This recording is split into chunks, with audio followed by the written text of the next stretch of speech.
பாத்தியால தெரியல தானே எங்க மட்டும் தெரியலையே. அப்படியா? சரி வா போய் தேடுவோம் வா. அங்க இருக்க பாரு. டேய் டேய் நீ சாப்பிடு. அண்ணே உன்னை எங்கலானே தேடுறது, எங்கனே போவ? ஊரு ஃபுல்லா உன்னை தேடணுமானே. என்னல உனக்கு ஒரு பார்சல் வந்துருந்துச்சுண்ணே, அதானே உன்னை தேடிட்டு இருந்தோம். பார்சலா? கம்மியா இருக்கும், ஃப்ரீயா இருக்கும்.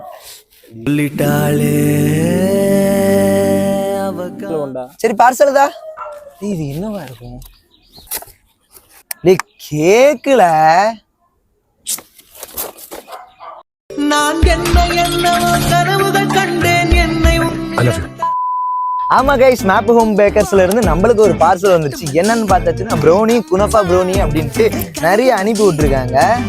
ஃபர்ஸ்ட் ப்ரௌனி தான் ஒரு பைட் சாப்பிட்டேன். ஐயோ டேஸ்ட் வேற மாதிரி, ஹோம்மேடு தாங்க. அதுக்கடுத்து குனஃபா ப்ரௌனி தான் சாப்பிட்டுருந்தேன். டேஸ்ட் சூப்பரா இருந்துச்சு. இவங்க கிட்ட மஸ்ட் ட்ரை ஐட்டம்னா அந்த ப்ரௌனி பைட்ஸ் தாங்க. அதுவும் அவங்க கொடுத்த அந்த சாக்லேட்ல டிப் பண்ணி சாப்பிடும் போது வேற மாதிரி டேஸ்ட்டுங்க. ப்ரௌனி ஒரு பீஸ் 49 ரூபாய்க்கும், ஹாஃப் கேஜ் ப்ரௌனி 449 ரூபாய்க்கும் கொடுத்துட்டு வராங்க. குனஃபா ப்ரௌனி பெர் பீஸும் 100 rupees கொடுத்துட்டு வராங்க. இவங்க கிட்ட டேஸ்ட் எல்லாம் வேற மாதிரிங்க.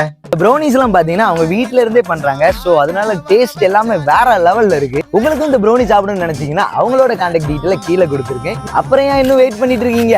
ஆர்டரை புக் பண்ணிக்கோங்க.